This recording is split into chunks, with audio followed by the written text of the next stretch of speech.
Right, I'm Leanne Burns. I'm a physical therapist and I own Access Physical Therapy. I've been in business, or I've been at this clinic since 1992 and been part of the ownership since 1994. I've also been on the Small Business Council.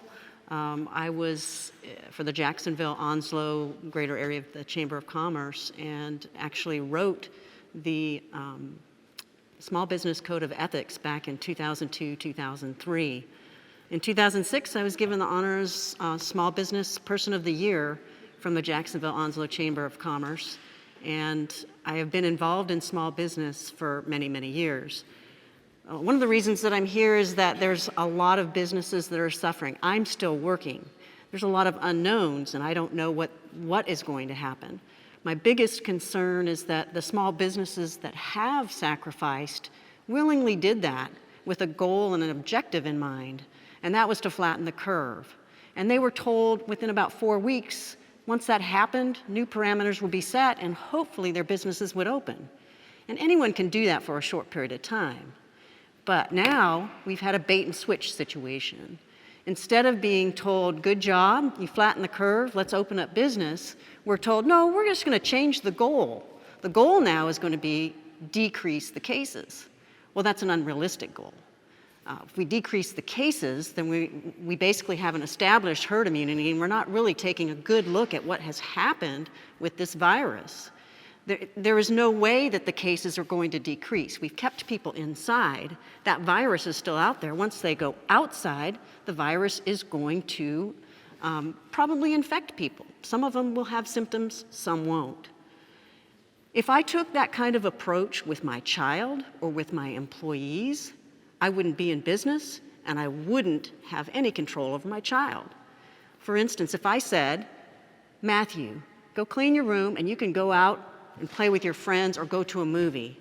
And he did what I asked him to do, and then I went in and said, nope, it's clean, you did a great job on cleaning it, but I want no dust at all. That's unattainable. How would that impact his trust? What if I told my employees the same thing and gave them a goal and objective that they met, and then I changed it? Would I have employees? They'd quit. So it's not good for small business, and it's not good for hope. It's going to diminish trust in government. It's going to cause a lot of pain and unnecessary pain for these people. As a physical therapist, I'm an essential infrastructure worker, so I get to work. And I say that intentionally. I get to work. I'm never going to say intentionally, I have to work today. I get to work. I'm glad I get to work. I get to impact people's lives. I also get to hear their stories. I get to hear of the 90-year-old who can't have her hip replacement surgery and who is no longer moving. She's sitting in a chair. Sitting is the new smoking. You've probably heard that. Michigan has done a study and published on that. It impacts our life and it creates other health problems. We've also looked at people who are no longer active. They are staying in their homes, literally staying cooped up and not being active, fearful to go out. Well, bed rest affects them as well, and that bed rest can be chair rest. It can affect and impact their cardiovascular system to the point that 30 years of aging actually has a lesser effect than 3 weeks of bed rest. You can look up the Dallas bed rest study if you want to learn more about that. It's well documented.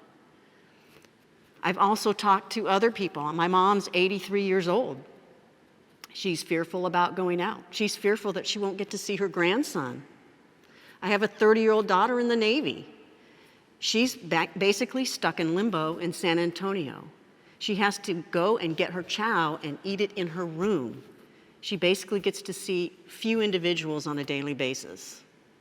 Her training basically got nixed. There's only been 300 deaths in North Carolina. There's only been 6 counties with more than 10 deaths in each of those counties. But yet we are being hamstrung by these unattainable goals that are being set by our governor. I think that we need to reopen. I think that small businesses, from what I have seen, have the ability to adapt and are going to do whatever's necessary for their business to succeed. They are going to appeal to the safety of individuals. They're going to have hand sanitizer, masks, anything they can to be available so that they can work. They want to work, and we need to allow them the ability to work. I had a few other items that I just wanted to talk about. As a physical therapist, during the first week of the restrictions that we had, I talked to a few of my friends, one who was an MD in internal medicine, the other in pain management. And I just wanted to check in on them, see how they were doing. And when I checked on the internal medicine physician, basically he told me something that really caught my heart, and that was that if things didn't change in 3 weeks, they were going to dissolve the business. And I asked him what that meant, and basically he said that people weren't coming into the doctor's office for their regular checkups, or if they were ill, because they were afraid to, and others weren't coming in because they couldn't afford their copays because they were out of work. So that was a little disturbing. And what's the trickle down from that? How are our health issues going to balloon after all this has cleared and we're back out into society and back out in the public? What has been neglected and what is going to come back at us and be a healthcare expense for our economy and for these individuals without a paycheck right now? The other physician was pain management, and she didn't know that we were open. And when I told her that we were open, she was relieved. And one of the things that she told me was that in an embarrassing way, she said to me, I'm a little bit embarrassed to admit this, but I've prescribed more opioids than I ever would have under normal circumstances. And as a physical therapist, that concerns me because 1 in 5 people get addicted to opioids. Deaths from opioids right now are higher than those from COVID. So again, what are we exchanging here in the healthcare community and for people? She's, of course, now referring to physical therapy in other places now that she knows the extent of what we can do and what's open, and that we have telehealth available as well. I just wanted to bring those to the forefront because I know that there are other issues that we don't think about when things get closed up. First, I'd like to thank Ed Jones and the Rustic Barn for giving me this opportunity today. My understanding is that this video will end up in front of the state legislature and maybe in front of Governor Cooper. So I sat here yesterday as I realized I'd be speaking and tried to really think of the words that I wanted to say today, because to me this is incredibly important and I want to make sure that I express myself clearly. But I realized that it was almost impossible for me to narrow down what I had to say, because the depth of destruction and the taking of our liberties is so far and wide that I could literally sit here for probably 2 hours and speak, but I don't have that time today. So what I'm going to do is read a statement I wrote so that I can be concise in what I want to say and so that I can be clear in what I want to say. And I'll do something I don't normally do if I'm going to be on video, and that is I will read from something so that each of you who listens to this can certainly understand what I need to say. Governor Cooper and the North Carolina State Legislature, we were offered an opportunity to address you in this video by a small business owner in Onslow County who's been severely impacted by the governor's shutdown orders. We sit in this amazing new event center in Jacksonville called the Rustic Barn. The owners imagined a place full of laughter, tears, joy, and memories, and created a beautiful place for everyone to share in those events and emotions. Birthdays, weddings, proms, military retirement parties, homecomings, and all types of celebrations were to be a staple of those events. Instead, we sit in this place intended for celebration in despair. The Rustic Barn sits empty, just another sacrifice to the tyrannical actions of a single person, Governor Cooper, who's destroying our small business people and our lives. His actions have put an end to all of those celebrations and have turned this place of celebration into an empty tomb. Now we are reduced to begging our governor and our elected state representatives to end the madness in this video. We have not been listened to, and there has been no understanding of our concerns and pleas. So we turn to you, our elected representatives, to do everything in your power to end this shutdown and restore our liberties. Desperate times require desperate measures. The governor is not our king, and we are not his subjects, but only you, our elected representatives, have the power and the authority to rein him in, and you must act now. You must act this week, and you must continue to act until our liberties are restored.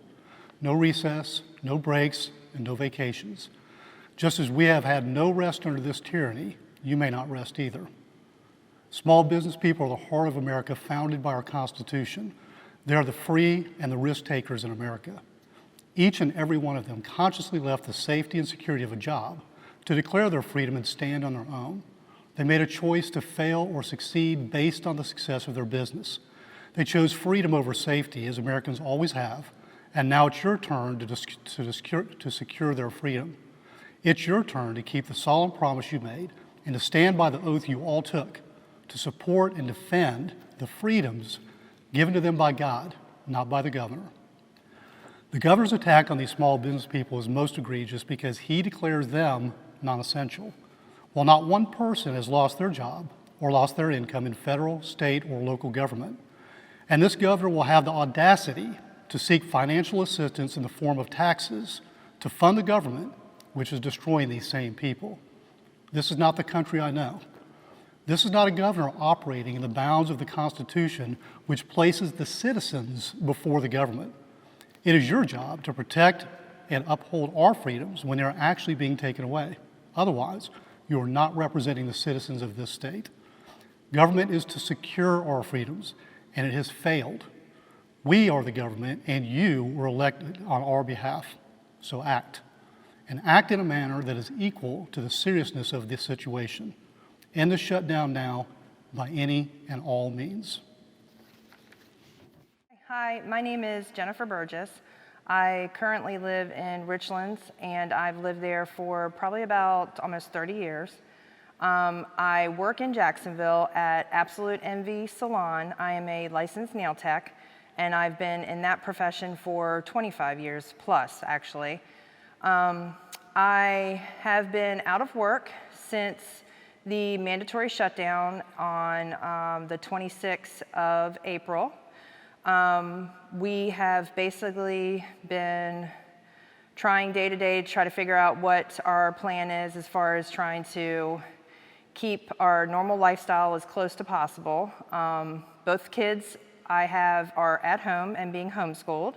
My husband currently is working from home, so we are blessed that we do have one steady income. My income, though, was a staple to basically keeping our lifestyle the way that it was currently used to being. So without that, we've had to make major cutbacks and have kind of, dipped into our savings a lot too. I have been in contact with pretty much all of our local representatives. I did get a hold of Harry Brown at the beginning of the onset of this to find out when self-employed and independent contractors would be able to apply for benefits. At that time, I did not get any answers as far as when our unemployment benefits would be given to us. I did know that the federal government had given us the ability to apply for them, but the local state legislatures hadn't been able to implement that into the unemployment program. So basically, I've just been trying to keep up day to day with the current information, and luckily I did get a hold of some local people that were willing to kind of help push this along a little bit better. I did find out that we were finally able to apply for unemployment on Friday, so I have done that. Just waiting to see back if I get approved for it and if it will, go through. As far as everything that goes on our day-to-day routine at home, it's been pretty stressful. Just worrying whether or not we are going to be able to go back to work anytime soon. The other girls that I work with at the salon are anxious and awaiting their return also. They all are in the same boat that I am in. Some of them do not have the luxury of having a second income in their household. So they are a little bit more on basically the stressful side, I would say. Their situation is a little bit different than mine, but I just basically am trying to follow the guidelines that are set out and trying to do my best and keep my family safe. But I know that it's super frustrating, and I really think that here in Onslow County that we are ready to start back on a slow basis of opening up businesses. A lot of the local businesses around here are struggling severely.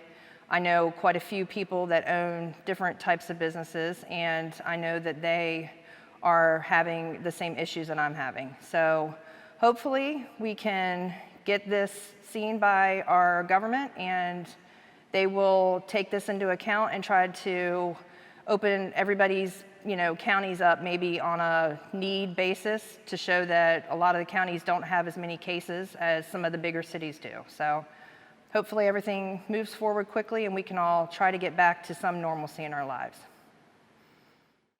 Hey, my name is Omar McAllister. I'm the current business owner of Platinum Cuts. I have 4 locations that are currently out of business right now from the pandemic. I'm really stressed. My family is stressed. My co-workers are stressed. I have over 20 employees, and we're not getting any kind of assistance.